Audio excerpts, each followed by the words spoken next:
And this segment's political maniac is North Korea. Yep. Rich, take it away. Sure. Okay. So North Korea has been in the news recently. North Korea actually attempted a missile launch this past week, which was obviously on our radar, observed, and a massive failure.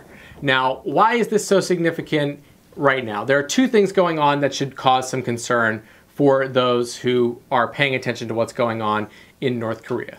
Now, the first is right now the White House is considering raising some sanctions against North Korea and the countries that deal with it. There are some sweeping trade sanctions that can be put into place to send a message. Now, believe it or not, you know, from Donald Trump's diplomacy side of things, this is actually a bit more of a conservative approach than they could be taking. I mean, there are punitive and, you know, proactive military measures that the United States could take, and this, in a lot of ways, is in fact reasonable.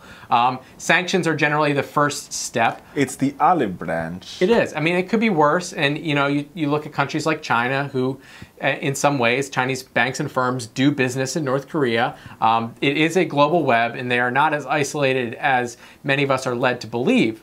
Now, interestingly enough, this missile launch comes at the same time, the second point, as a series of exercises that we do every spring along with South Korea. It runs for about a month in the spring, where we test and run through drills and exercises with South Korea and combined military exercises that happen right around North Korea, and as far as North Korea believes, encroaches on, you know, their sovereign space, or whatever you want to call it.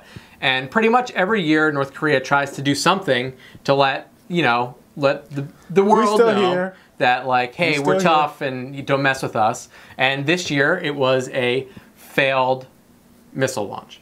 So off to a bad start for North Korea. Now, more will be revealed on this one for sure, but I want Richard's take on where he thinks Donald Trump will drive this North Korea thing. That's very interesting, because I think what we also saw from Rex Tillerson, who was in the region this past week, he said that, you know, every option's on the table, including military options.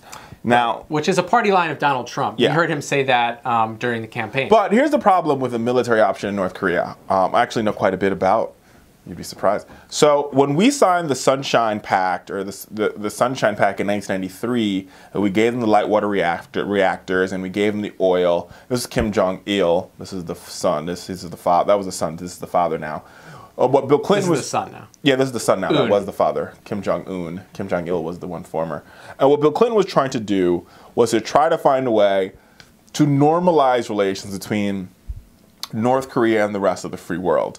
Now, here's the Achilles heel for all of this, right? Is the Chinese. The Chinese has a huge influence over the North Koreans, and so for anything we do in the region, as far as trying to find a way to counterbalance North Korea. Now, North Korea doesn't have very much power in the region.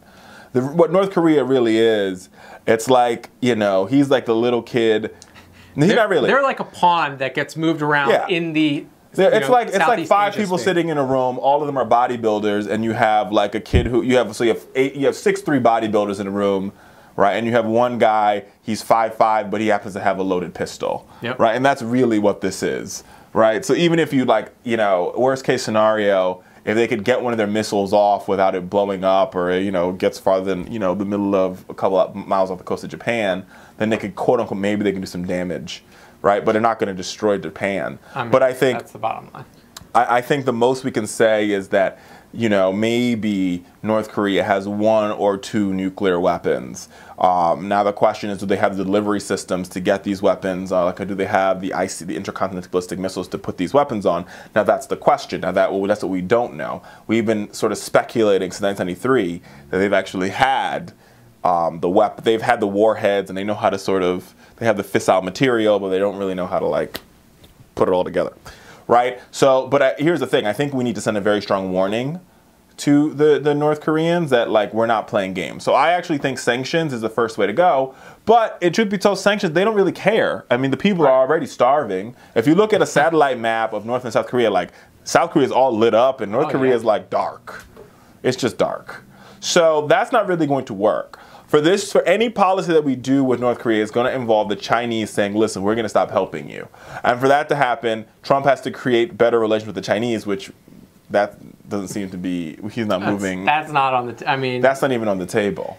Yeah. So that's a linchpin to that region. And that's why China can play so squirrely, right, and piss off their neighbors, because they could be like, listen, y'all want to get rid of North Korea when we feel like it. Yeah, I mean, and the North Korea nuclear threat is really an interesting kind of situation. I mean, because to actually try to attempt any kind of nuclear move is basically suicidal, right? Like it's like the leader just saying, "Screw it, I don't care."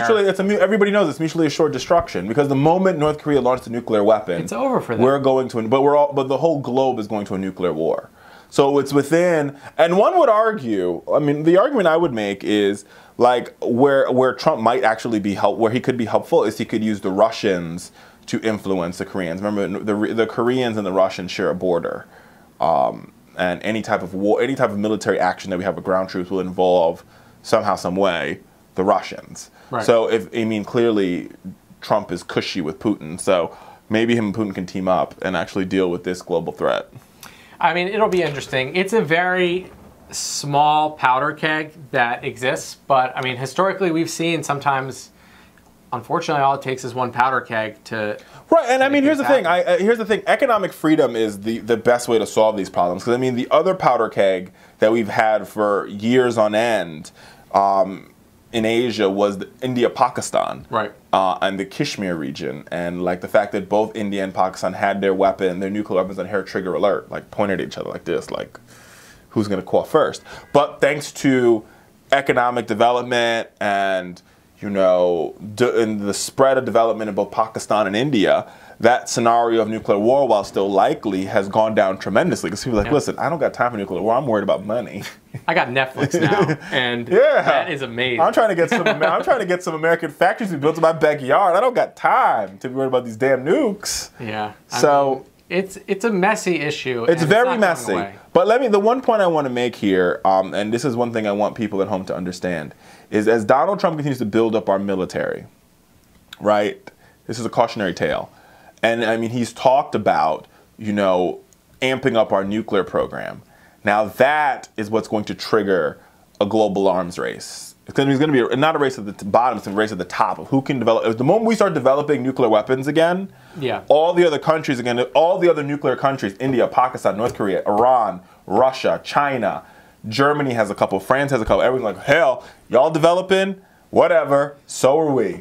Yeah. And so that's the cautionary tale here, especially for a country like North Korea, because we can't say that it's okay for us to develop nuclear weapons and then say it's not okay for them to develop nuclear weapons, even though we're in treaties that say we can't develop nuclear weapons. So this is what we need to watch for. Yeah, I mean, if we're in a situation where when we start, ramping up the factories again on nuclear weapons, you need to be worried. Yeah, you should be very worried. And I mean, we've seen it. George Bush did it too. I mean, George Bush ramped up weapons. He was developing the RNAP, which is the Robust Nuclear Earth Penetrator, which was a bunker buster that had a drill bit on the tip that would drill down 100 yards. It's like Dr. Evil. And then it would explode, right? And when he was doing that, guess what? We saw other countries start to develop weapons as well. Like, if you're going to develop, we're going to develop. And we really should be working with the IAEA, International Atomic Energy Agency, I think their title is, on trying to slowly get rid of weapons of mass destruction, chemical, biological, and nuclear weapons.